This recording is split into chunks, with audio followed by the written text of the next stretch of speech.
जी एक एंडिंग वही लिखा है, एक सेकंड।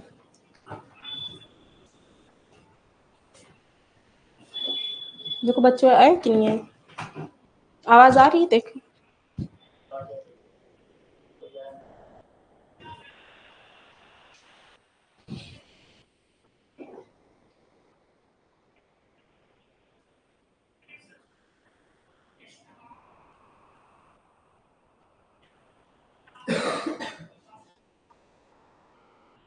पढ़ाई में हुआ ही है। ठीक है।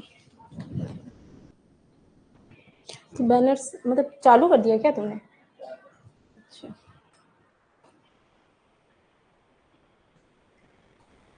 हेलो बच्चों, welcome back to Elio update.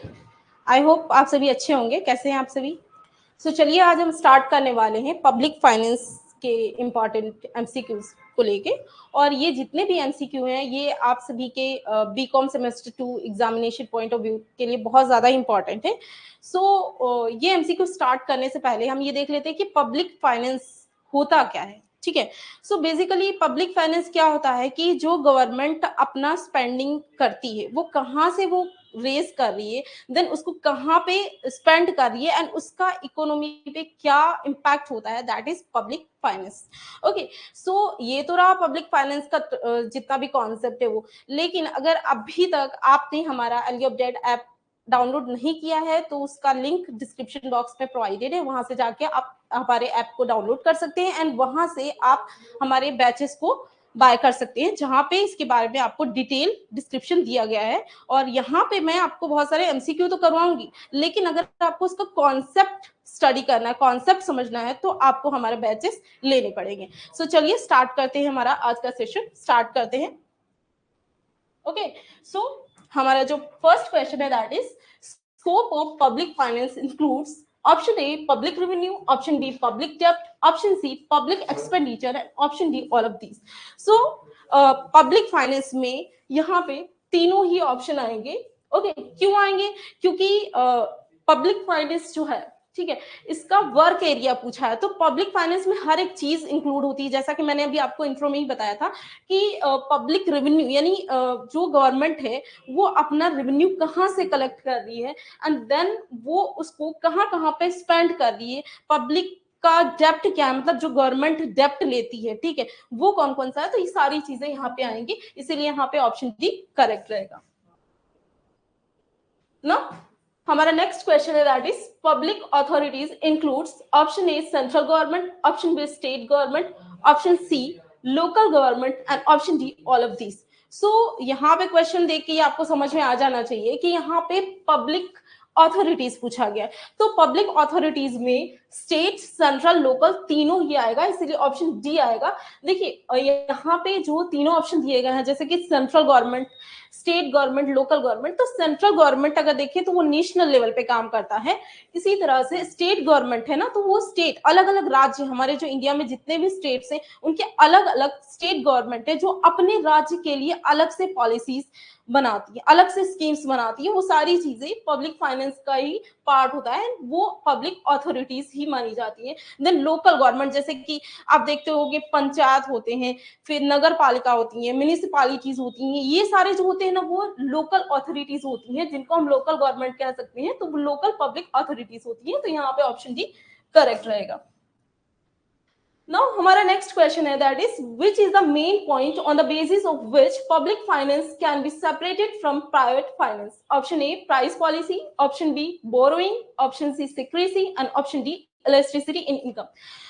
सबसे पहले आप कोई भी एमसीक्यू सॉल्व कर रहे हैं ना, तो उससे पहले आपको कॉन्सेप्ट आना चाहिए और क्वेश्चन को समझेंगे ना आप तो उसका आपको वहीं पे आंसर मिल जाएगा। जैसे कि यहाँ पे पूछा गया है कि पब्लिक फाइनेंस को हम किस बेसिस पे प्राइवेट फाइनेंस से सेपरेट कर सकते हैं, तो यहाँ पे ऑप्शन सी करेक्ट रहेगा। क्यों रहेगा? जैसे कि यहाँ पे जो प्राइवेट फाइनेंस होता है ना, तो वहां पे वो सीक्रेसी होती है, मतलब कि वहां पे बताया नहीं जाता कि प्राइवेट फाइनेंस किस चीज के लिए यूज किया। कोई भी बंदा है, कोई भी यूज कर रहा है प्राइवेट फाइनेंस अपने पर्पस के हिसाब से लेगा, वो पब्लिक को नहीं बताएगा कि मैंने ये फाइनेंस क्यों लिया है। ठीक है। तो वहां पे जो ये पब्लिक फाइनेंस की हम बात कर रहे हैं, तो पब्लिक फाइनेंस क्या होता है कि यहाँ पे price policy, borings, electricity income, ये कोई भी परफेक्ट नहीं बैठेगा, ये बैठेगा। क्यों? पब्लिक फाइनेंस जो होता है वो गवर्नमेंट कलेक्ट करती है, एंड गवर्नमेंट को पब्लिक को बताना पड़ता है कि उसने वो जो फाइनेंस लिया है ना, किस पर्पस के लिए लिया है, कहाँ पे अप्लाई किया है और उसका इम्पैक्ट क्या पड़ा है। तो इन दोनों को डिफरेंस करने के लिए सीक्रेसी सबसे बेस्ट ऑप्शन रहेगा, ऑप्शन सी करेक्ट रहेगा। Now, question number 4. The principle of maximum social advantage has been suggested by option A Pigot, option B Dalton, option C Musgrave, option D Adam Smith. तो यहाँ पे question पूछा गया है कि जो प्रिंसिपल है मैक्सिमम सोशल एडवांटेज का, वो किसने सजेस्ट किया है। तो यहाँ पे ऑप्शन बी करेक्ट रहेगा। क्यों रहेगा? तो डाल्टन ने ये प्रिंसिपल दिया था, principle of maximum social advantage. उनके अकॉर्डिंग उन्होंने ऐसा कहा था कि जो टैक्सेशन पॉलिसी होती है गवर्नमेंट की, वो ऐसी होनी चाहिए, यानी गवर्नमेंट जो टैक्स कलेक्ट कर रही है, मतलब वो रेवेन्यू कलेक्ट कर रही है, तो उसको उन चीजों पे ज्यादा अप्लाई करना चाहिए जहां पे, मतलब जिससे पब्लिक को सबसे ज्यादा मैक्सिमम उसको एडवांटेज मिले। तो ये डाल्टन ने दिया है। Okay, now next question, that is question number 5. Which of the following is the characteristics of a tax? Option A compulsory, option B optional, option C forced, option D nationality. तो यहाँ पे question पूछा गया है कि जो tax है उसकी इंपॉर्टेंट कैरेक्टरिस्टिक क्या है। ठीक है, यानी कि जो टैक्स है उसके लिए कौन सी यहाँ पे कैरेक्टरिस्टिक सुटेबल है। तो यहाँ पे ऑप्शन ए करेक्ट रहेगा। क्यों रहेगा? टैक्स क्या होता है? कंपल्सरी पेमेंट होता है। ये जो है गवर्नमेंट लोगों से यानी पब्लिक से लेती है, एंड वो भी कंपल्सरी पेमेंट करना है, किसी को पे करना हो नहीं करना हो ये ऑप्शनल नहीं, सभी को ये पेमेंट करना होता है। एंड गवर्नमेंट क्या करती है, लोगों से जो टैक्स कलेक्ट करती है वो लोगों के लिए ही वो यूटिलाइज करती है, यानी कि जो हम जैसी पब्लिक है उनको जो भी सर्विसेज दी जाती है तो वो सारी कौन? गवर्नमेंट प्रोवाइड करती है। तो उनको भी वो एक्सपेंडिचर करना पड़ता है ना कहीं से तो वो उसके लिए अमाउंट तो चाहिए होगी ना। तो ये जो हम सोसाइटी में रह रहे हैं और जो चीजें हम यूज कर रहे हैं, तो इनडायरेक्टली उसका हम पेमेंट जो करते हैं ना, वो टैक्स होता है। ठीक है, तो टैक्स क्या है? कंपल्सरी पेमेंट आएगा।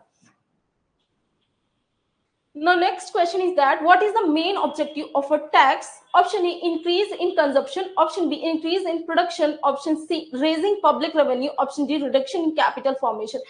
तो यहाँ पे ऑब्जेक्टिव पूछा, मेन पूछा गया है। तो मेन ऐसे तो हम देखें ये सारी चीजें एक ना एक तरीके से ये सारे ऑब्जेक्टिव्स ही हैं, लेकिन यहाँ पे मेन पूछा गया है तो मेन आएगा रेजिंग पब्लिक रेवेन्यू। क्यों?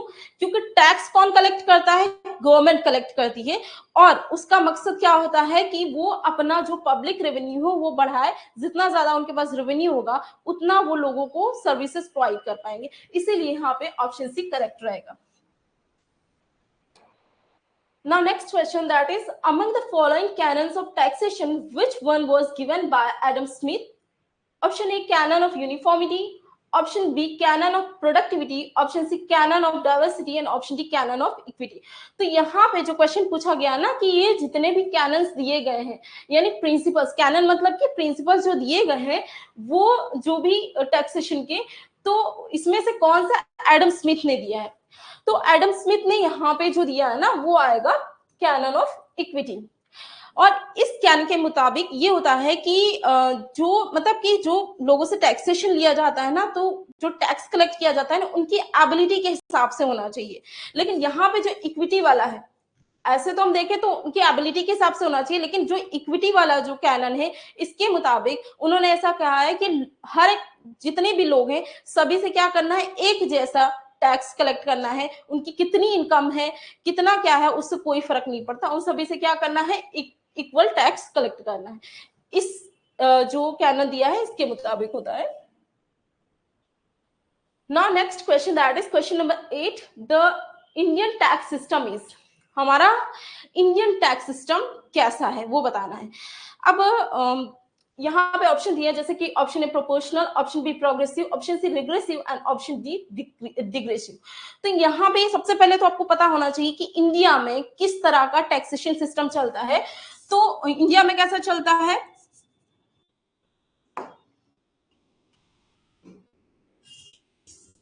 मिक्स्ड चलता है। ओके, मिक्स्ड चलता है सभी तरह का, ठीक है। तो यहाँ पे जो है, यहाँ पे ऑप्शन सी आएगा। क्यों आएगा मैं बताती हूँ कि आपको पता होना चाहिए कि जो सबसे ज्यादा रेवेन्यू कलेक्ट किया जाता है हमारे देश में, वो जो होता है वो इनडायरेक्ट टैक्स से कलेक्ट होता है। कहां से होता है? इनडायरेक्ट टैक्स से होता है। और इनडायरेक्ट टैक्स जो होता है ना, वो रिग्रेसिव है। रिग्रेसिव क्यों है? क्योंकि किसकी कितनी भी इनकम है, ठीक है, उससे कोई फर्क नहीं पड़ता, सभी से एक जैसा टैक्स कलेक्ट किया जाता है। और सबसे ज्यादा इससे नुकसान किसका होता है? गरीब लोगों को होता है, ठीक है।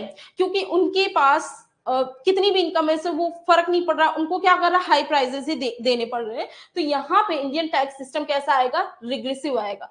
और सारी चीजें मैं समझाती हूँ। प्रोपोर्शनल क्या होता है कि एक प्रोपोर्शन फिक्स्ड होता है, वहां पे एक फिक्स्ड रेट होता है, ठीक है। मतलब कि कोई भी चीज है उसका एक फिक्स रेट डिसाइड होता है कि इतना ही टैक्स देना होगा। प्रोग्रेसिव में क्या होता है कि जैसे कि अगर इनकम इंक्रीज हो रही है तो वहां पे क्या होगा कि उनका टैक्स रेट भी इंक्रीज होगा। लेकिन रिग्रेसिव में क्या होता है कि इसमें जैसे कि इसके दो तरीके, रिग्रेसिव में क्या होता है जैसे कि इनकम बढ़ रही है लेकिन वहां पर टैक्स रेट घटता है। लेकिन यहाँ पर टैक्स सिस्टम के बारे में पूछा इसलिए हमने रिग्रेसिव लिया, क्योंकि इंडिया में क्या होता है जैसे इनडायरेक्ट टैक्सेस जो भी हैं तो उसमें एबिलिटी नहीं देखी जाती, उनपे टैक्स लगा दिया जाता है। जैसे पुअर पीपल है, उनकी इनकम तो बहुत ज्यादा ही कम है लेकिन फिर भी उनसे टैक्स ज्यादा ही कलेक्ट किया जा रहा है, तो ये रिग्रेसिव आएगा। और इसका फायदा किनको मिलता है? ये जो टैक्सेशन सिस्टम है इसका फायदा रिच पीपल को मिलता है, क्योंकि उनकी इनकम तो इंक्रीज हो रही है लेकिन फिर भी वो क्या कर रहे हैं? कम पेमेंट कर रहे हैं। Now next question, that is question number 9. The burden of direct taxes is borne by, जो डायरेक्ट टैक्स होते हैं उसका बर्डन किसे भुगतना पड़ता है? Option A rich person, option B poor person, option C on whom it is levied, option D none of this. तो यहाँ पे क्वेश्चन पूछा गया है कि जो डायरेक्ट टैक्सेस लगाए जाते हैं, सबसे पहले तो आपको पता होना चाहिए डायरेक्ट टैक्स क्या है। डायरेक्ट टैक्स जो होता है जो डायरेक्टली किसी भी बंदे पे लगाया जाता है, जैसे कि पर्सनल टैक्स होता है, कॉर्पोरेट टैक्स होता है, ये दोनों ही क्या है? डायरेक्ट टैक्सेस है। और डायरेक्ट टैक्स किस पे लगेगा? जिसपे ये लगाया जाता है, जैसे कि मैंने बताया इनकम टैक्स हो गया, जिसको हम पर्सनल टैक्स भी कह सकते हैं, और दूसरा कौन सा हो गया? कॉर्पोरेशन टैक्स बोल सकते हैं। वो दोनों इसी में आएंगे, इसीलिए यहाँ पे ऑप्शन सी करेक्ट रहेगा। Now next question, that is indirect taxes have an element of, option A equitable, option B certainty, option C economical, option D encourage honesty। तो यहाँ पे पूछा है कि इनडायरेक्ट टैक्स में कौन सा एलिमेंट होता है, तो ऑब्वियसली यहाँ पे ऑप्शन ए करेक्ट होगा, क्योंकि इनडायरेक्ट टैक्स सभी से एक समान लिए जाते हैं, वहां पे किसी की एबिलिटी नहीं देखी जाती, सबसे एक जैसा ही टैक्स कलेक्ट होता है। ओके, सो ये सारी चीज हमने इतने सारे क्वेश्चंस तो देखे हैं, ठीक है। और जिसने कॉन्सेप्ट समझे होंगे ना, उनको ये बहुत अच्छी तरह से समझ में आ रहे होंगे। लेकिन अगर आपने कॉन्सेप्ट नहीं समझे तो आपको कुछ भी नहीं समझ में आने वाला। हाँ, थोड़ी देर याद रहेगा लेकिन आपको लॉन्ग टर्म के लिए याद नहीं रहेगा। इसीलिए अगर आपने अभी तक इनके कॉन्सेप्ट क्लियर नहीं किए हैं तो वो सारे कॉन्सेप्ट हमारे बैचेस में प्रोवाइड किए गए हैं, जिसकी लिंक डिस्क्रिप्शन बॉक्स में दी हुई है। वहां से जाके आप हमारे बैचेस ले सकते हैं और आप अपने कॉन्सेप्ट क्लियर कर सकते हैं। और इस टाइम आई थिंक हमारे कोर्सेज पे कुछ डिस्काउंट भी चल रहा है, तो उस डिस्काउंट का भी आपको फायदा मिल जाएगा। ओके, चलिए नेक्स्ट क्वेश्चन पे चलते हैं, that is question number 11। Direct taxes have the element of, option A evasion, option B convenience, option C progressive, option D economy। तो डायरेक्ट टैक्स का क्या एलिमेंट होता है? तो यहाँ पे सबसे सुटेबल जो रहेगा ना, दैट इज की प्रोग्रेसिव। जो डायरेक्ट टैक्सेस होते हैं ना, वो लोगों की एबिलिटी के हिसाब से पे लिए जाते हैं। जैसे जितना एक इनकम कैटेगरी होती है, उस कैटेगरी में जो आते हैं ना, उनका परसेंटेज होता है। जैसे जैसे इनकम बढ़ती है वैसे वैसे उनका टैक्स रेट भी बढ़ता है। तो जो डायरेक्ट टैक्स होता है ना, वो प्रोग्रेसिव होता है। अगर आपसे यहाँ पे क्वेश्चन पूछ लिया जाए कि इनडायरेक्ट टैक्स कैसा होगा, तो इनडायरेक्ट टैक्स का जो नेचर होता है ना, वी कैन से रिग्रेसिव होता है, क्योंकि वहां पे सभी लोगों से एक जैसा ही टैक्स कलेक्ट किया जाता है। Okay, now question number 12। In a proportional tax system, the rates of tax remain, option A constant, option B increasing, option C decreasing, option D zero। तो यहाँ पे पूछा गया है कि जो प्रोपोर्शनल टैक्स सिस्टम होता है वहां पर टैक्स रेट कैसे होते हैं। ऑब्वियसली मैंने अभी आपको प्रीवियस क्वेश्चन में समझाया हुआ था तीनों टाइप की चीजें कि जो प्रोपोर्शनल होता है ना, वहां पर टैक्स रेट क्या होता है? ऑप्शन ए रहेगा, कांस्टेंट ही रहता है। प्रोग्रेसिव अगर होता है ना, वहां पर टैक्स रेट इंक्रीज होता, अगर रिग्रेसिव होता तो वहां पर डिक्रीजिंग होता, और जीरो तो कोई इसका मतलब ही नहीं है, ये ऑप्शन ही रॉन्ग है। ओके, सो यहाँ पे ऑप्शन ए करेक्ट रहेगा। Now, question number 13. Expenditure tax for India was recommended by option A, Caldor, option B, Colin Clark, option C, Adam Smith, option D, Adolf Wagner. तो यहाँ पे देखिए Adam Smith है ना, ये इकोनॉमिक्स से related है। एडोल्फ वैगनर जो है ना, ये इनके अलग से लॉ है, ठीक है।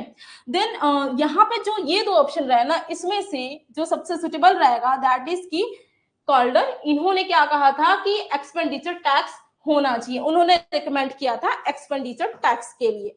ओके, तो यहाँ पे ऑप्शन ए करेक्ट रहेगा। Now next question, that is corporate income tax is the tax levied on option A corporation, option B municipalities, option C cooperative societies and option D companies. तो यहाँ पे corporate income tax की बात की गई है। ऐसे देखें तो कॉर्पोरेशन पे भी लगता है, लेकिन यहाँ पे सबसे बेस्ट जो ऑप्शन रहेगा वो रहेगा ऑप्शन डी कंपनीज, क्योंकि इसके अंदर ये भी आ जाएगा। कोई भी कंपनी चाहे वो प्राइवेट हो पब्लिक हो, लेकिन अगर वो प्रॉफिट कर रही है तो उसको कॉर्पोरेट टैक्स देना पड़ेगा। ओके, इसीलिए यहाँ पे ऑप्शन डी करेक्ट रहेगा। Now question number 15, which of the following is the major source of revenue of India? ये क्वेश्चन भी आपको आना चाहिए। अभी मैंने आपको प्रीवियस जो डिस्कशन किए थे उसमें ये सारी चीजों का समझाया हुआ था। यहाँ पे ऐसा नहीं है जो मैं डायरेक्ट आपको क्वेश्चन करा रही हूँ तो आप उसी को ध्यान में रखो, जो भी मैं एक्सप्लेनेशन करवा रही हूँ वहां से भी आपको एमसीक्यू पूछे जा सकते हैं, ठीक है। तो यहाँ पे पूछा है कि इंडिया का जो मेजर सोर्स है, यानी सबसे ज्यादा जो सोर्स है जहां से इंडिया रेवेन्यू कलेक्ट करती है वो कौन सा है? Option A direct tax, option B capital levy, option C grants and aid, option D indirect tax. तो इनडायरेक्ट टैक्स ही आएगा, ठीक है। इनडायरेक्ट टैक्स ही सोर्स है जहां से हमारी जो इंडियन गवर्नमेंट है वो सबसे ज्यादा रेवेन्यू कलेक्ट करती है। Okay, now question number 16, which of the following is not a commodity tax? इसमें से कौन सा कमोडिटी टैक्स नहीं है? कमोडिटी टैक्स यानी जिसको हम गुड्स टैक्स बोलते हैं, जो गुड्स पे लगता है या प्रोडक्ट्स पे लगता है, जैसे कि तो ऑप्शन दिए हुए excise duty, option B custom duty, option C corporation tax and option D octroi. तो यहाँ पे जितने भी ऑप्शन दिए हैं ना, जैसे कि ए बी एंड डी, ये तीनों जो है ना ये कमोडिटीज पे ही लगते हैं, लेकिन जो कॉर्पोरेशन टैक्स है वो जैसा कि हमने प्रीवियस क्वेश्चन में देखा था कि जो कंपनीज की जो इनकम होती है, कोई भी कंपनी, उन पे ये टैक्स लगता है। तो ये एक डायरेक्ट टैक्स है कॉर्पोरेशन टैक्स, और जितने भी है वो इनडायरेक्ट टैक्स है और वो सारे कमोडिटी टैक्स है। Next question, a duty levied on goods when they enter a town, ठीक है। यहाँ पे क्वेश्चन क्या पूछा है कि एक ड्यूटी यानी एक टैक्स जो लिया जाता है जब गुड्स किसी भी शहर में एंट्री करते हैं, तो वो कौन सा हुआ? Option A income tax, option B octroi, option C agriculture tax, option D profession tax. तो इनकम टैक्स तो प्रोफेशन इनकम पे लगता है डायरेक्ट। एग्रीकल्चर टैक्स जो होता है वो एग्रीकल्चर प्रोडक्ट्स पे लगता है। प्रोफेशनल टैक्स जो होता है, जो प्रोफेशनल लोग हैं उन पे लगता है, जैसे कि उनकी जो सैलरीज है और जो उनकी इनकम है उस पे लगता है। लेकिन जो ऑक्ट्रॉय है ये यहाँ पे करेक्ट आंसर रहेगा, क्योंकि ऑक्ट्रॉय तब लगता है जब किसी भी मतलब एक इंडिया की बात कर रहे हैं, ये बाहर इंटरनेशनल या नेशनल लेवल की बात नहीं कर रहे हैं, ये with in the country boundary की बात कर रहे हैं। जब एक ही देश में जब गुड्स का मूवमेंट होता है from one town to another, तो वहां पे ऑक्ट्रॉय लगता है, इसीलिए ऑप्शन बी करेक्ट रहेगा। Now next question, that is special assessment means option A tax on special benefits, option B general tax on all people, option C a periodical tax, option D gift tax। तो यहाँ पे आप यहाँ से देख सकते हैं कि स्पेशल असेसमेंट पूछा है, तो स्पेशल असेसमेंट क्या होगा? ऑप्शन ए आएगा a tax on special benefits, यानी कि ये टैक्स तब लगता है जैसे कि कोई भी एक एरिया है जहां पे कुछ स्पेशल बेनिफिट्स दिए जा रहे हैं वहां के लोगों को, हो सकता है उनको कुछ वाटर फैसिलिटीज दी जा रही है, अलग से कोई अच्छी रोड फैसिलिटीज दी जा रही है, तो वहां पे जो उनको एक्स्ट्रा यूटिलिटीज दी जा रही है ना, उसके लिए उनसे स्पेशल असेसमेंट टैक्स लिया जाता है, इसलिए यहाँ पे ऑप्शन ए करेक्ट रहेगा। Now question number 19, non-exclusion principle is related to option A private goods, option B public goods, option C merit goods and option D mixed goods। Non exclusion principle मतलब कि हम किसी को भी उस चीज से एक्सक्लूड नहीं कर सकते। तो ऐसा कौन सा गुड है जिसमें से हम पब्लिक को या हम किसी को, मतलब पब्लिक ही हुआ तो पब्लिक को उस चीज से यूज करने से रोक नहीं सकते? तो ऑब्वियसली ये आएगा पब्लिक गुड्स। पब्लिक गुड्स में कौन कौन से आते हैं? जैसे कि हॉस्पिटल्स जो गवर्नमेंट डेवलप करती है, या जो इंफ्रास्ट्रक्चर फैसिलिटीज होती हैं जैसे कि रोड्स डेवलप करती हैं, ब्रिजेस बनते हैं, या जो स्ट्रीट लाइट्स होती हैं, या हम बात करते हैं जो एयर है, ये जितनी भी चीजें हैं ना वो सारी क्या है, पब्लिक गुड्स, यानी कि उससे आप किसी को भी उसको यूज करने से नहीं रोक सकते, चाहे उसने उस चीज के लिए पेमेंट किया हो या ना किया हो, यहाँ पे इसीलिए ऑप्शन बी करेक्ट रहेगा। Now next question, that is question number 20. Education is an example of option A public good, option B merit good, option C social good and option D club good. तो यहाँ पे education किस तरह का example है, तो यहाँ पे वी नो कि ये पब्लिक गुड है, लेकिन एजुकेशन के लिए भी हमें क्या करना पड़ता है, पेमेंट तो देनी ही पड़ती, गवर्नमेंट भी प्रोवाइड करती है, लेकिन यहाँ पे जो सबसे सुटेबल एग्जाम्पल रहेगा दैट इज मेरिट गुड। क्यों? क्योंकि एजुकेशन क्या है, वो सोसाइटी के लिए भी हेल्पफुल है और इकोनॉमी के लिए भी हेल्पफुल है, मतलब इसका जो इम्पैक्ट है वो शॉर्ट टर्म के लिए नहीं, बहुत लंबे टाइम तक चलने वाला है, इससे सभी का भला होने वाला है, इसीलिए हम क्या बोलेंगे, इसे मेरिट गुड बोलेंगे। Now next question, that is public goods are option A excludable, option B non-excludable, option C marketable and option D all of this. तो यहाँ पे जो क्वेश्चन पूछा गया है दैट इज कि पब्लिक गुड्स क्या होते हैं, जैसे कि अभी हमने देखा था कि पहले वाला जो क्वेश्चन था कि कौन सी ऐसे गुड है जिसको हम नॉन एक्सक्लूडेबल कहते हैं, मतलब कि उसको यूज करने से आप किसी को नहीं रोक सकते, तो वो था पब्लिक गुड्स। तो यहाँ पे option C sorry B correct रहेगा, नॉन एक्सक्लूडेबल पब्लिक गुड्स ही होंगे, चाहे किसी ने इस चीज के लिए पेमेंट किया हो नहीं किया। अब आप सोचो कि पेमेंट कैसे करते हैं, तो जो गवर्नमेंट टैक्स लेती है ना, तो वो टैक्स इन्हीं सारी चीजों के लिए लेती है, पब्लिक गुड्स के लिए, यानी गवर्नमेंट हमारे लिए यानी पब्लिक के लिए वो जो यूटिलिटीज प्रोवाइड करती है, इंफ्रास्ट्रक्चर फैसिलिटीज देती है, एजुकेशन सर्विसेज देती है, हॉस्पिटल जो क्रिएट होते हैं, स्ट्रीट लाइट्स जो होती हैं, सभी चीज पब्लिक गुड्स ही है। अब इसमें बहुत सारे लोगों ने टैक्स भी नहीं पे किया होगा, लेकिन इन सारी चीजों के लिए आप इनको यूज करने से उनको नहीं रोक सकते। Okay, now question number 22, who is the father of public finance. यहां पे पूछा गया है कि कौन पब्लिक फाइनेंस का फादर है। Option A Dalton, option B Pigou, option C Smith, option D Musgrave. तो यहाँ पे पूछा गया है कि पब्लिक फाइनेंस का फादर कौन है, तो यहाँ पे ऑप्शन ए डाल्टन आएगा। ठीक है, जैसा कि हमने भी देखा था कि डाल्टन ने ही मैक्सिमम सोशल एडवांटेज वाला प्रिंसिपल भी दिया है। ठीक है, वहां से आप दो क्वेश्चन बना सकते हो कि वो फादर भी है पब्लिक फाइनेंस के और उन्होंने सोशल मैक्सिमम सोशल एडवांटेज का भी प्रिंसिपल दिया हुआ है। Okay, now question number 23, incidence of tax means option A direct money burden, option B indirect money burden, option C actual tax burden and option D none of these. Incidence of tax क्या होता है, तो incidence of tax मतलब कि जिसको वो tax भुगतना पड़ रहा है, यानी एक्चुअल उस चीज को बेयर उसी को ही करना पड़ रहा है। तो यहाँ पे ऑप्शन सी आएगा कि एक्चुअल टैक्स बर्डन जो होता है वो इंसिडेंस ऑफ टैक्स ही होता है, मतलब कि जो डायरेक्टली जो टैक्स पे कर रहा है, जिस पे लग रहा है, वही क्या होगा, इंसिडेंस ऑफ टैक्स, यानी कि एक्चुअल टैक्स बर्डन उसी को पे करना पड़ेगा। Now next question, what is tax shifting? Option A to bear the tax burden himself, option B to shift the tax burden on others, option C to bear some part of the tax himself and shift the rest on others, option D none of these.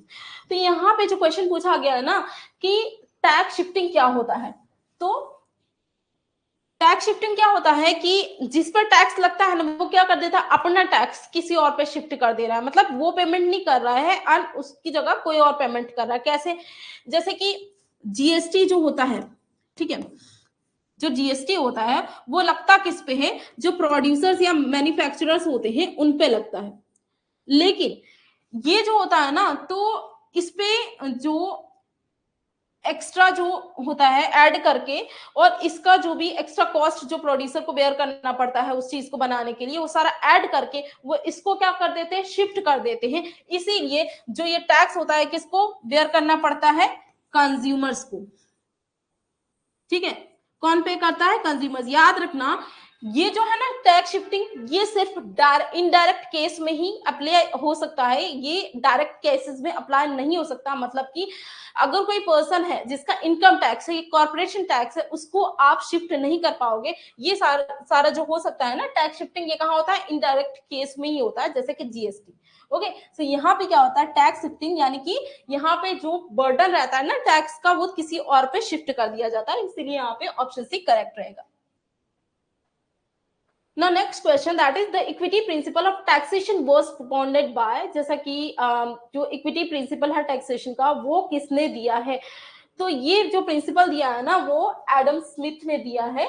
ठीक है, Dalton ने जो दिया था वो क्या था? Maximum social advantage theory वाला। मार्शल जो है ना, वो माइक्रो इकोनॉमिक्स से रिलेटेड है। जेबी से उनकी अलग से एक उन्होंने लॉ दी है इकोनॉमिक्स में। तो यहाँ पे जो प्रिंसिपल ऑफ टैक्सेशन है वो एडम स्मिथ ने दिया है, और उनके मुताबिक उन्होंने क्या कहा है कि लोगों को क्या करना चाहिए। देखो यहाँ पे उन्होंने ऐसा कहा है कि जितना उनकी क्षमता है, यानी जितना उनकी कैपेसिटी है, उनसे उतना टैक्स लेना चाहिए, इसीलिए यहाँ पे ऑप्शन ए करेक्ट रहेगा। Now next question, the government which taxes the least is the best is the belief of option A mercantilists, option B physiocrats, option C modern and option D classical। तो यहाँ पे ऐसा पूछा गया है ना कि ऐसी कौन सी गवर्नमेंट है जो सबसे कम टैक्स लेगी ना, उसको सबसे ज्यादा बेहतर माना गया है, तो वो क्लासिकल आएगा। क्योंकि क्लासिकल जो क्लासिकल इकोनॉमिस्ट थे, उन्होंने माना था कि जो लोगों से कम टैक्स ले और जो इकोनॉमी है, इकोनॉमी में कम दखल अंदाजी करे, तो वहां पे अगर ऐसा होगा ना, तो वो जो है क्लासिकल में ही आएगा। ठीक है, मॉडर्न में तो कहते हैं कि ज्यादा टैक्स लो। फिजिकोक्रेट्स जो है ना, वो एग्रीकल्चर टैक्स की बात करते हैं, और मर्सेंटलिस्ट है ना, वो क्या कहते हैं कि ज्यादा से ज्यादा इंटरवेंशन होना चाहिए, मतलब इकोनॉमी ज्यादा से ज्यादा गवर्नमेंट इसमें इन्वॉल्व है, और वहां पे ज्यादा टैक्स कलेक्ट करने की बात की गई है। लेकिन जब लीस्ट की बात करी गई है ना, तो वो क्लासिकल के बिलीफ में बात की गई। Now next question, that is according to Laffer, when the tax rate is 100%, the tax revenue will be option A 100%, option B 50%, option C 0 and option D 10%। तो यहाँ पे लेफर ने कहा है कि जब टैक्स रेट 100% होगा तो टैक्स रेवेन्यू कितना होगा? तो ऑब्वियसली ऑप्शन सी 0 आएगा। क्यों? जो लेफर है ना, उन्होंने बेल शेप्ड कर्व दिया है, और उन्होंने क्या कहा है कि जब टैक्स रेट 100 होता है तो वहां पे क्या होगा कि टैक्स रेवेन्यू मिनिमम होगा। क्यों? जितना ज्यादा टैक्स होगा तो लोग क्या करेंगे, उतना कम पेमेंट करेंगे, या हम कह सकते हैं वहां पे वो अपने एक्सपेंसेस कम कर देंगे। ठीक है, क्योंकि वहां पे क्या हो रहा है, टैक्स ज्यादा लग रहा है, तो वो क्या करेंगे, वहां पे अपना जो भी खर्चे हैं वो कम कर देंगे, और इससे क्या होगा, टैक्स रेवेन्यू जो गवर्नमेंट को मिलता है वो क्या होगा, धीरे धीरे डिक्रीज होने लगेगा। यानी जो उन्होंने, जो लेफर ने जो कर्व दी है ना, उसके मुताबिक उन्होंने कहा कि एक लेवल आता है जहां पे क्या होता है, जब एक लिमिट होती है जहां पे लोगों को लगने लगता है कि अब टैक्स रेट बहुत ज्यादा हो गया। ठीक है, तो उस लेवल के बाद जो टैक्स रेवेन्यू है वो क्या होता है, कम होने लगता है। वहां पे लोग बचने लग जाते हैं कि कैसे वो टैक्स को ना भरे। ठीक है, इसीलिए यहाँ पे ऑप्शन सी करेक्ट रहेगा। Now next question, that is कि incidence of a tax refers to the burden of tax, option A initial, option B ultimate, option C intermediate and option D none। Okay, so यहाँ पे जो question पूछा गया है ना कि जो इंसिडेंस होता है जो टैक्स का, उसका मतलब क्या, बर्डन ऑफ टैक्स। ठीक है, तो यहाँ पे ऑप्शन बी आएगा अल्टीमेट। इसका भी जैसे कि हम बताते हैं कि एग्जांपल ले लेते हैं जीएसटी वाला ही, कि जीएसटी है वो एक्चुअली लगता किस पे है, मैन्युफैक्चरर या प्रोड्यूसर्स पे लगता है। ठीक है, लेकिन वो लोग क्या करते हैं कि इसको पे करने के बजाय इसको क्या कर देते हैं, शिफ्ट कर देते हैं, और वो डायरेक्टली किसको बेयर करना पड़ता है। ठीक है, बेयर बाय कौन करता है, कंज्यूमर, यानी जो एक्चुअल यूजर्स होते हैं। तो इसीलिए इसको हम क्या कहेंगे, अल्टीमेट जो इंसिडेंस होता है टैक्स का वो किस पे जाता है, अल्टीमेट, तो वो कंज्यूमर्स पे जाता है, इसीलिए ऑप्शन बी आएगा, जो फाइनल वी कैन से। ठीक है, now next question, that is in the case of regressive tax, the rate of tax as the income increase option A increases, option B remains constant, option C decreases and option D none. यहाँ पे क्या कहा गया है कि जब भी regressive tax होता है तो वहां पे क्या होता है कि जो टैक्स रेट होता है इनकम के हिसाब से, यानी इनकम अगर बढ़ रही है तो वहां पे टैक्स रेट क्या होगा, मैंने आपको पहले ही बताया था कि प्रोपोर्शनल में क्या होता है, तो वहां पे एक फिक्स्ड रेट होता है, यानी वहां पे क्या होता है कांस्टेंट रहेगा, ठीक है, वहां पे घटेगा बढ़ेगा नहीं, ठीक है। दूसरा है प्रोग्रेसिव। तो प्रोग्रेसिव में क्या रहता है कि जैसे जैसे इनकम बढ़ेगी वैसे वैसे, यानी इनकी इनकम इंक्रीज होगी तो वहां पर टैक्स रेट भी क्या होगा, इंक्रीज होगा, ठीक है। देन आता है रिग्रेसिव, जैसा कि ये वाला है, ठीक है। तो रिग्रेसिव में क्या है, जैसे जैसे लोगों की इनकम बढ़ती है वहां पर टैक्स क्या होता है, टैक्स रेट डिक्रीज होता जाता है, ओके। तो यहाँ पे रिग्रेसिव पूछा है तो इनकम इंक्रीज होगी तो टैक्स रेट क्या होगा, डिक्रीज होगा। Now ad valorem duties are levied on, जो एड वॉल्यूम ड्यूटी होती है यानी ये भी एक तरह का टैक्स है, वो कहां पे लगाया जाता है, option A length, option B weight, option C utilities, option D value. तो एड वॉल्यूम ड्यूटी होती है ना वो लेंथ वेट के हिसाब से नहीं होती जबकि वैल्यू के हिसाब से होती है, मतलब कि जो प्रोडक्ट है उसकी कितनी वैल्यू है उसके हिसाब से ही उस पर लगाया जाता है, ठीक है। तो ये वैल्यू के हिसाब से लगाया जाता है। Now tax avoidance is legitimate, illegitimate, punishable या ऑप्शन डी नन। तो टैक्स अवॉइडेंस क्या होता है, लेजिटिमेट होता है, मतलब कि ये इलीगल नहीं है, लीगल। ये यहाँ पे क्या होता है कि जो गवर्नमेंट के बहुत सारे लूप होल्स हैं उनका फायदा उठा के लोग क्या करते हैं, टैक्स को पे करने से बचते हैं, यानी टैक्स को क्या करते हैं, अवॉइड करते हैं। देखो इसके तीन कॉन्सेप्ट है, टैक्स अवॉइडेंस, फिर टैक्स अवॉइडेंस हुआ, देन टैक्स इवेजन, और थर्ड है टैक्स प्लानिंग। ये तीनों चीजों में आपको कंफ्यूज नहीं होना है, ठीक है। और इसके जो डिटेल्ड कॉन्सेप्ट हैं वो आपको ऐप में दिए हुए हैं, अभी तक अगर आपने कॉन्सेप्ट नहीं समझे हैं तो हमारे बैचेस को बाय करके आप इन कॉन्सेप्ट को क्लियर कर सकते हैं, जिससे आपको ये सारे एमसीक्यू समझने में और भी आसानी होगी। और हमारे बैचेस का जो डिस्क्रिप्शन जो लिंक है वो डिस्क्रिप्शन बॉक्स में प्रोवाइड किया हुआ है, तो जल्दी से जाके हमारे जो कोर्सेज हैं उनको चेक कीजिए एंड अपने हिसाब से आप कोर्सेज बाय कीजिए। तो टैक्स अवॉइडेंस क्या होता है, जैसा कि मैंने आपको बताया कि ये इलीगल नहीं है, लेजिटिमेट तो ये ऑप्शन ठीक है, ठीक है। टैक्स अवॉइडेंस क्या है कि कानून के दायरे में ही रह के ही है, ठीक है, ये कोई इलीगल चीज नहीं है। लोग क्या कर रहे हैं, देखो ये क्या है, लीगल है, क्या है, लीगल है, यानी कि जो गवर्नमेंट है उन्हीं के जो लूप होल्स है उनको यूज करके लोग, मतलब कि जो गवर्नमेंट बहुत सारी अलग अलग कैटेगरीज ऑफ इनकम देती है तो लोग क्या करते हैं अपनी इनकम को, जो उनकी इनकम होती है ना उसको अलग अलग कैटेगरीज में डिवाइड कर देते हैं, जिससे क्या होता है उनका टैक्स रेट कम हो जाता है। तो वो हम कह सकते हैं tax avoidance. Tax avoidance, tax evasion क्या होता है कि टैक्स इवेजन यानी कि लोग क्या करते हैं, टैक्स पे नहीं करेंगे या इलीगल तरीके से, तो ये सारी चीजें क्या है, इलीगल है। यहाँ पे क्या होता है कि लोग क्या करते हैं अपना प्रॉफिट गलत दिखाएंगे या कोई इनकम ही नहीं दिखाएंगे, ठीक है, कुछ ना कुछ चीजें छुपाते हैं टैक्स अथॉरिटी से। तो यहाँ पर टैक्स इवेशन क्या हो गया, इलीगल हो गया। और टैक्स प्लानिंग यानी कि इसमें क्या होता है कि इस तरह से प्लानिंग की जाए, ये भी लीगल ही है। इसमें क्या होता है कि इस तरह से प्लानिंग करते हैं, यानी अलग अलग जो डिडक्शन दिए जाते हैं जो टैक्स अथॉरिटीज के द्वारा, जो गवर्नमेंट हमें अलग अलग डिडक्शन देती है, तो उन डिडक्शन का यूज करके जो है अपना टैक्स रेट कम करते हैं। तो ये एक तरह से टैक्स प्लानिंग हुआ, ठीक है। अब याद रखना ये जो तीनों कॉन्सेप्ट है ना, इसमें से दो कॉन्सेप्ट तो लीगल ही है, लेकिन जो टैक्स इवेजन है ना वो इलीगल। याद रखना टैक्स अवॉइडेंस लीगल तो है, लेकिन अगर वहां पे कुछ ऐसा कर दिया जिससे क्या हुआ कि ऐसा दिख रहा है कि आपने जानबूझ के कुछ छुपाया है, ठीक है, कुछ अपनी इनकम छुपा ली है, ठीक है, और वो अगर टैक्स अथॉरिटीज को पता चला ना तो वहां पे उसके लिए पनिशेबल भी होंगे आप, ठीक है। चलिए नेक्स्ट क्वेश्चन देखते हैं। The VAT was first introduced in option A India, option B Britain, option C USA and option D France. तो VAT क्या होता है? सबसे पहले तो ये आपको पता होना चाहिए, VAT यानी कि वैल्यू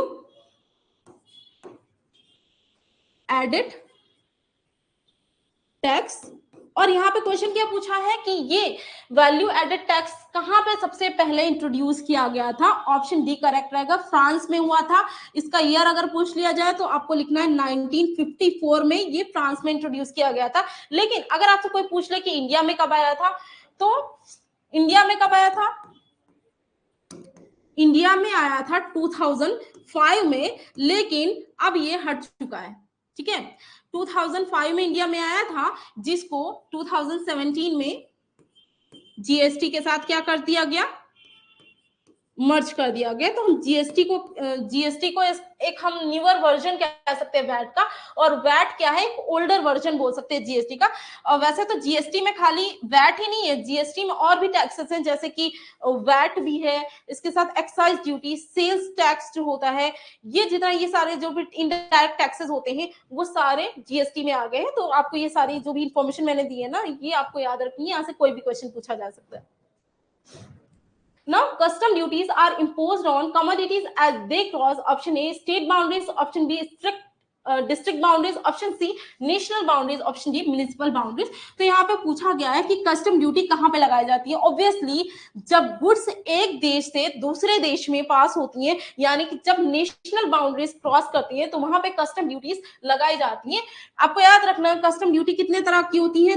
4 टाइप्स की होती है। कौन कौन सी होती है? एक्सपोर्ट गुड्स पे लगाई जाती है, ठीक है, जो लगाई जाती है 4 तरह की होती है। कौन कौन सी होती है? जो इंपोर्ट गुड्स पे लगाई जाती है, और जो एक्सपोर्ट गुड्स पे लगाई जाती है, देन काउंटर वेलिंग ड्यूटी आती है, फिर एंटी डंपिंग वाली भी आती है। तो ये सारे जो है ना, वो सारे ड्यूटीज हैं। तो कॉन्सेप्ट अगर आपको समझना है तो हमारे बैचेस में आपको समझना पड़ेगा, वहां पे ये सारी चीजें अच्छी तरह से एक्सप्लेन की गई है। Now, next question, that is contra-cyclical fiscal policy was popularized by। Countercyclical fiscal policy किसने पॉपुलराइज की थी? Option A Adam Smith, option B Dalton, option C J B Sen, option D Keynes.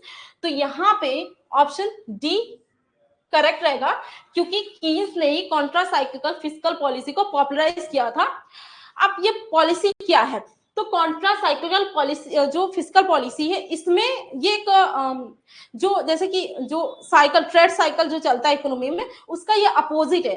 क्या है? ये अपोजिट कॉन्सेप्ट है। इस कॉन्सेप्ट के accordingly ये कहा गया है कि जो इकोनॉमी में जो ट्रेड साइकिल चल रहा होता है ना, तो गवर्नमेंट को क्या करना है? उसके बिल्कुल अपोजिट अपनी इकोनॉमिक पॉलिसी उसको अप्लाई करनी है। जैसे कि सपोज अगर इकोनॉमी डिप्रेशन में है, यानी कि वो मंदी चल रही है वहां पे, ठीक है, तो गवर्नमेंट क्या करेगी? वहां पे अपना जो एक्सपेंडिचर है वो इंक्रीज करेगी, ज्यादा से ज्यादा वहां पे infrastructure facilities and jobs create करेगी, जिससे क्या होगा कि इकोनॉमी फिर से अपना ग्रोथ करने लगेगी। ठीक है, इसी तरह से अगर इकोनॉमी में इन्फ्लेशन चल रहा है, ठीक है, यानी महंगाई चल रही है, तो गवर्नमेंट क्या करेगी? वहां पे अपना एक्सपेंडिचर कम कर देगी। ठीक है, तो जिससे क्या हो? महंगाई कम हो जाए, यानी कि वहां पे क्या होगा? लोग फिर खर्च कम करेंगे, और जिससे क्या होगा कि ऑब्वियसली हमारी जो इकोनॉमी है वो अपनी सही पोजीशन पे आ जाएगी। Now next question, that is कि deficit financing as a tool of fiscal policy was suggested by। deficit financing जो है वो as a fiscal tool किसने सजेस्ट किया था? तो ये भी कीन्स ने किया था। डिफिसिट फाइनेंसिंग को फिस्कल पॉलिसी का टूल माना गया। मतलब कि डिफिसिट फाइनेंसिंग क्या होता है? मतलब कि यहाँ पे क्या होता है? गवर्नमेंट, डिफिसिट फाइनेंसिंग में क्या होता है कि गवर्नमेंट अपना एक्सपेंडिचर करने के लिए, यानी मे भी हो सकता है उसके पास इतना रेवेन्यू नहीं है, तो वहां पे गवर्नमेंट क्या करेगी? फॉरेन लोन लेगी, या तो अपने ही देश में बॉन्ड्स इश्यू करेगी, या तो नोट प्रिंट करके। ठीक है, तो ये सारे जरिए हैं जिससे गवर्नमेंट अपने एक्सपेंडिचर को पूरा करने के लिए वो क्या करती है कि लोगों से उधार ले रही है। तो इस तरह से वो डेफिसिट करके फाइनेंसिंग कर रही है। तो ये ऑप्शन ए सही रहेगा। अब बात करते हैं कि ये कॉन्सेप्ट की, तो 2008 में जब ग्लोबल क्राइसिस चल रही थी, क्या चल रही थी? ग्लोबल क्राइसिस जब था, तो वहां पे अमेरिकन गवर्नमेंट यानी जो गवर्नमेंट है अमेरिका की, उसने क्या किया था, ये जो पॉलिसी है डिफिसिट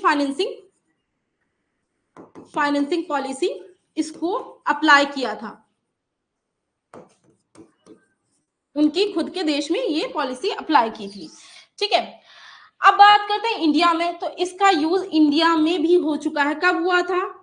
जब ग्रीन रेवोल्यूशन हुआ था और जब इंडिया में 5 ईयर प्लान्स चल रहे थे, और इसके साथ साथ जब अभी कोविड-19 सिचुएशन जो थी, कोविड-19, तो इस टाइम पे भी जो लोगों को जो रिलीफ पैकेज दिए गए ना, तो वहां पर भी डेफिसिट फाइनेंसिंग का ही इस्तेमाल हुआ है। ठीक है, सो चलिए आज का सेशन हम यहाँ पर ही एंड करते हैं। ठीक है, नेक्स्ट क्वेश्चन जब नेक्स्ट सेशन होगा तो वहां पे फिर से हम मिलेंगे अनदर एमसीक्यूज के साथ। ठीक है,